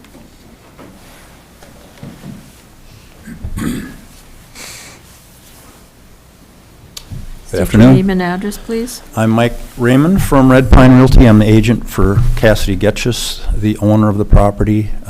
Nick Dyer's agent is behind me, Sue Nichols from Red Pine Realty. He was going to be here and couldn't make it, so we have a letter from him. If you'd like to see that or have it, just email it to you, but we have copies if you want it. It pretty much echoes what we've got proposed. What I'll bring up is a few things to clarify. So the road was in the lot when Cassidy bought it, and it's a steep grade that originally the developer Larry Peterson put into this lot. It's a very steep grade, and they extended it into the lot at a later time, his son did. When Cassidy bought it, it's so steep, he approached the state of Minnesota and did get an easement from the state so that he could come in the original road. That old road is an original road that came in directly off Highway 61 to that cabin. So that was done, and the cabin then was, they received the variance and tore the cabin apart, but the decking you saw in the pictures is the floor system from that original cabin, and the wall systems are there. And so they disassembled it so they could move it aside and bring in coarse gravel to do a foundation. And so the picture you saw there was a rectangle, a light-colored rectangle. That was the floor system that was set back up on the hillside, and then has been since put back in its original location. So we kind of felt that the variance was in process and the construction was in process, but didn't get finalized and didn't ask for in time for a extension on that first variance. So that's why we are here and going through this. There has been an after-the-fact building permit for the structures, the outhouse and the loafing shed that are there now. And so those things were built up against what is starting to be a really rocky slope, and it gets progressively steeper as you go behind it. So it's a tight spot in which to build a bigger structure. There probably could be another structure further south on the lot. But this cabin was unique, it's situated uniquely, and that's why they originally asked for the variance. The buyers would like to carry forward that original variance. We altered it a little bit with the decks to get them off the lakefront, but it's basically the same general thing that was approved a few years back. Cassidy, we can speak to that? Cassidy Getchus, 1644, County 14, Grand Marais. When I originally got this property, we had a lot of plans to build right where that was and fix up the old cabin and utilize it. And we started getting into it, we started trying to move it, and we realized that ants had gotten into it. And we ended up dismantling it, taking the floor system out of the way, digging out where the foundation would basically go, putting in the wash rock and all that. And then got the outhouse variance done for the tank, and I didn't know I needed a permit to do the outhouse itself. And then also the small bunkhouse shed was a 10 by 16, and I was maybe under the impression that 160 square feet I did not need to have a exact permit, so that's why the permit came later for that. On the driveway, as you go up to where the easemented road is in through the other neighbor's property, down there it drops off very steep to where you see the large area on the map to where you think you could probably build a place at some point, but it's steep and also more detrimental to the landscape on the property and would be more difficult. It would require another road going down there to be able to actually build anything. So this one space, I believe, on the property where the old cabin was picked because of its buildable qualities. Does anyone else wish to speak regarding this request? Sue? I should read the letter from Sure. the Dyer family.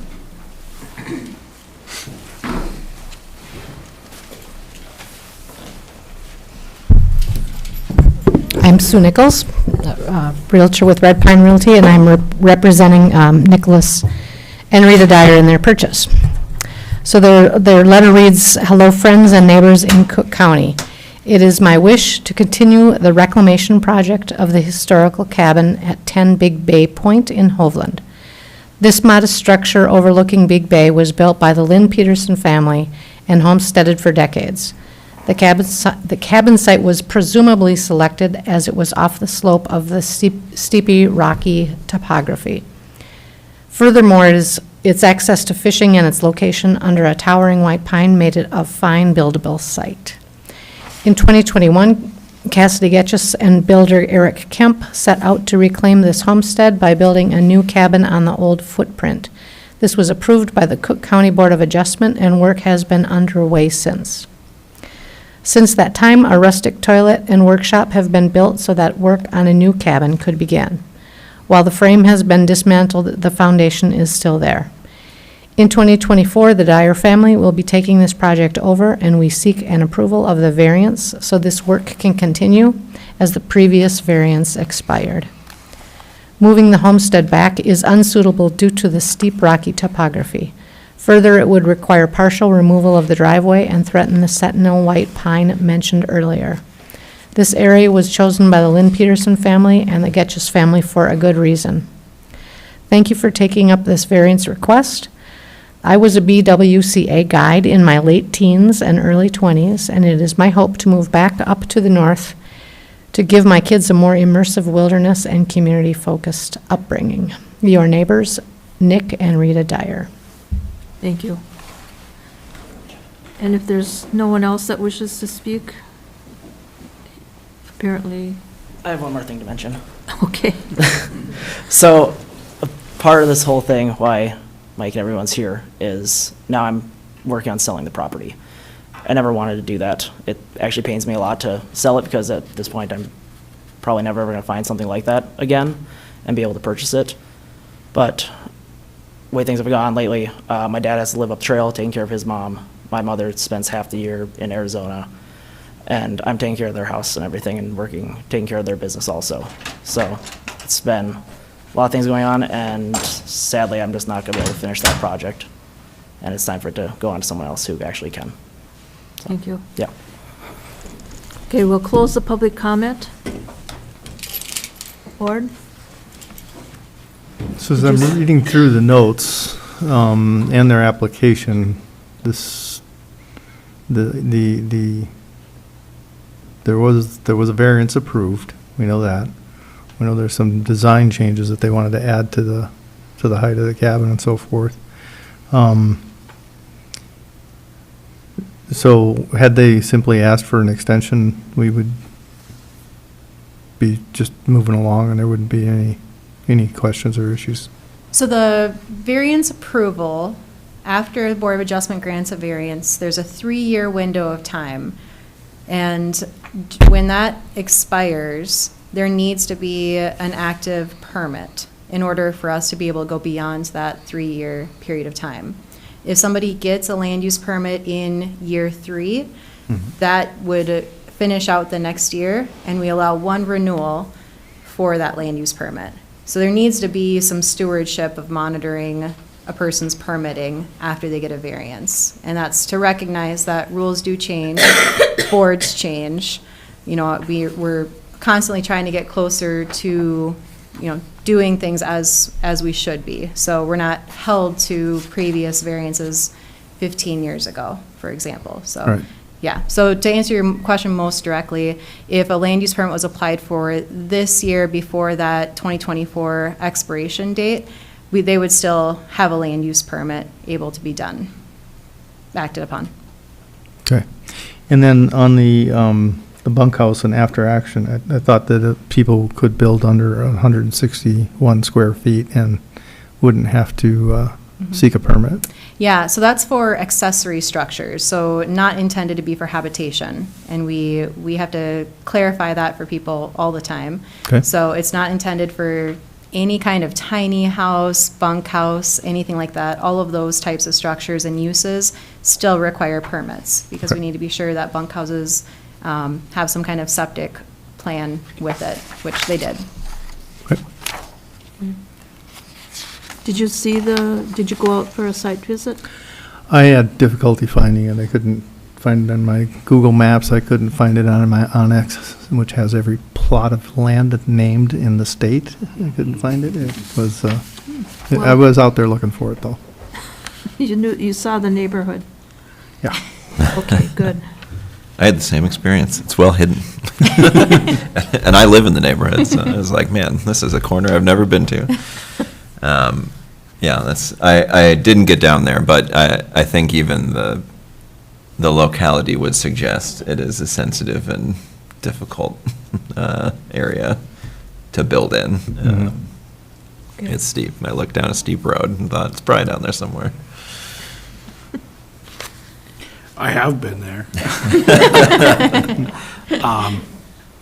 And I believe I feel the same way I did on the first variance, that given the impacts that are already there on the site, I think going from 40-foot setback to 32, I see as reasonable, so.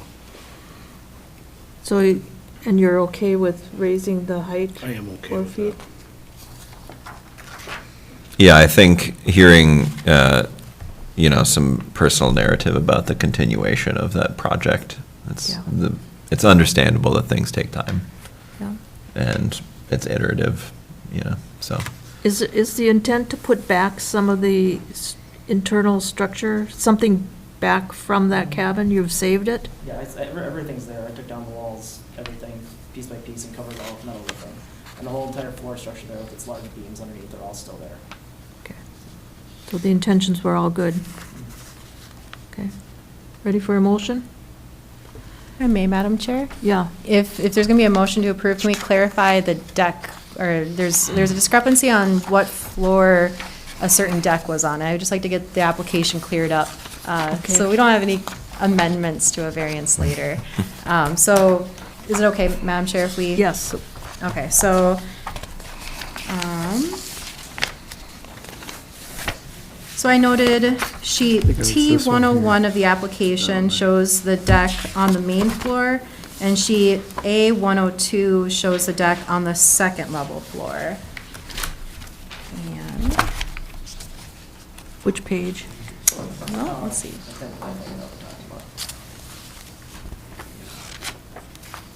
Confusing because of the basement level. Yeah. Yeah, confusing the basement level. So it's looking at, so the first main floor of it, that's all ground level up top, basically. The deck off the front of the building, also the French doors coming off there. And then off the south side of the wall, I believe, what is want to be done is have the entryway there, and then just a deck off the side of the house as like kind of your entry area. So you have a deck actually to stand on. I believe that is what the So is there a deck on the, is the second level the top level? Yeah. Okay, so that's why I was confused, is because there's a deck shown on sheet A102, so page 63 of 89. It shows the 4x16 deck added. Yes, so originally the plan was to have it on the north side of the wall for the entryway, but now it does not make sense in any way to have that on that side, so it would be switched around to the south side wall with the deck. So there would not be really anything on the north side. So is there a deck on both of the upper levels then? No, just the main floor and then the basement. Okay. There.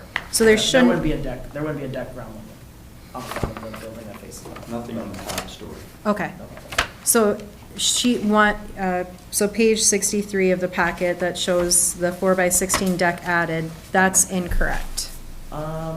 It says remove deck. Probably is incorrect. Picture added on the screen earlier that did show something drawn on there. Yeah. As an afterthought, that would be just the best way to do it. Yeah, yep, and that I think is accurate. It's just that this is the second level floor plan that shows a deck added. Maybe been a draftsman error. Okay, I mean, it was pretty quick. I just wanted to be really clear. So no decks on the upper top level, just a deck on the main level and then the stairs going out. Okay, thank you very much. Okay. Okay. I can't remember, did someone make a motion? No. Not yet.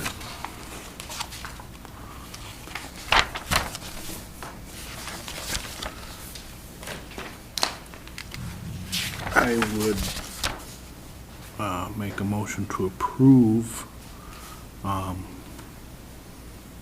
with the 8 conditions listed. Is that correct, Neva? 8? We'll want to Should we, amend yeah, them. 3 and 5, Yeah, maybe just get rid Five are of? identical. And also get identical. the height figured out for number 7.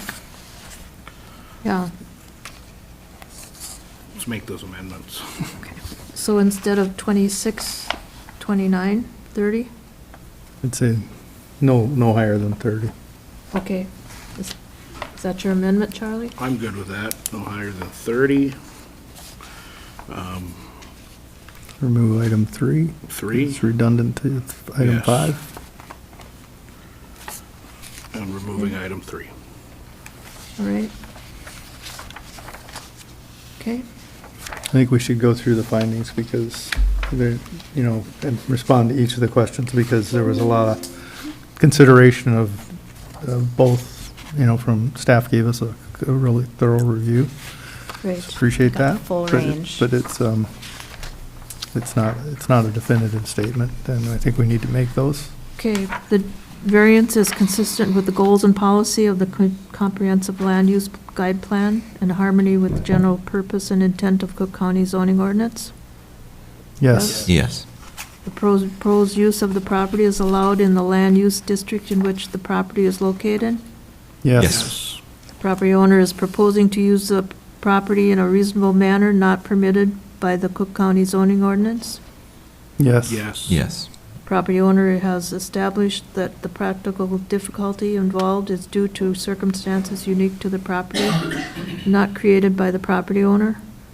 Yes. Yes. Yeah, I think to be more specific, the sensitive nature of that site Right.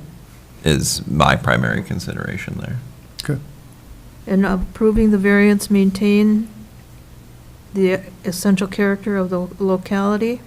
Yes. Yes. Yes. The property owner has established that the practical difficulty involves more than economic considerations alone. Yes. Yes. Okay. So the motion's been made. Has it been seconded? I'll second the motion. Any more discussion? All in favor? Aye. Right. Opposed? Motion carries. I'll send you guys a memo tomorrow. Thanks. Okay. And the Lovis Fry Cook Packet, 24-17V. Eva? Thank you, Madam Chair. Diane, I've got a very small slide for this. This is a variance request for relief from the Cook County zoning ordinance to allow 3 after-the-fact creation of 3 approximately 440-foot wide substandard lots in the FAR1 zone district where a minimum lot width of 600 feet is required. The 3 parcels are approximately 441 feet wide. This is being requested on the 3 parcels that originally were one larger parcel. Each parcel is approximately 26 acres in size. So again, this is just a variance for the lot width. The parcels are entirely within the FAR1 zone district. Newly created lots, again, must be 600 feet wide, and the Cascade River is the shoreland, is a remote river segment. For general project description, the variance application is requesting relief to allow these lots to be recognized as legal lots of record. The 3 parcels were created in 1987, 3 years after the current zoning standards were implemented. The parcels were created with relatively equal area, about 26 acres and 440 feet wide, with equal road frontage from Valley Creek Road and water frontage to the Cascade River. I included the ordinance citation, which includes the lots of record definition, and the FAR1 zone district and shoreland classifications. For background, the application states that originally the land was owned by Cole Thompson, who subdivided it 3 ways to pass on to his heirs in 1987. During this time, there was not a formal application process with land services for the subdivision of property. However, land was still subject to the zoning requirements, which included the current FAR1 zone district standards. For site conditions and considerations, the land is currently undeveloped, upland forest near the road. Each parcel has access to Valley Creek Road and water frontage and potential bluff features. Given the large lot size and the existing 441-foot width, there appears to be ample opportunity for conforming development and use on these lots. For public noticing, the application was legally noticed in the Cook County News Herald on October 25th. 12 letters of notification were sent to adjacent property owners. really not quite adjacent, quite far away property owners, just for the record, and as well as county departments and the DNR hydrologist. There were no written comments received from adjoining property owners during the written comment period. The U.S. Forest Service did provide a comment indicating that these parcels should not encroach on the abutting federal lands.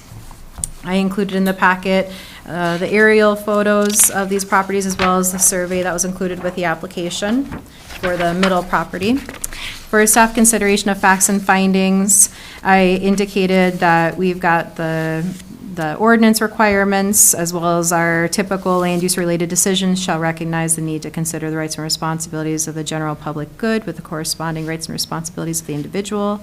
The parcel is zoned FAR1. These lot sizes will allow for the principal purpose of the FAR1 zone district, which is to provide for forest management, agriculture uses, and recreational activity in the less developed areas of the county.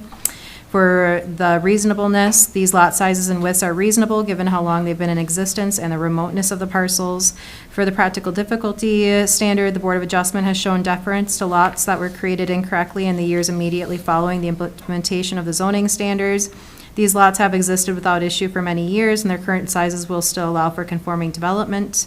For essential character locality, these lots are maintaining the required lot area. The variance from lot width should not alter the essential character of the locality given the amount of variance required, and this is not an economic consideration.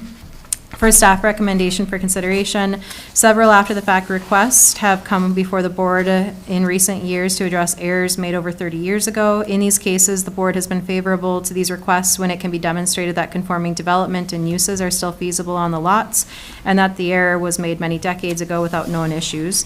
Staff appreciates that the property owners have worked together on this variance application to resolve these issues comprehensively. Given that the lot width requirement is being maintained, staff see no issues with approving this FAR 1 variant. Given that the lot area requirement is being maintained is what that should say, excuse me, on that last sentence. So staff see no issues with approving this FAR 1 variance.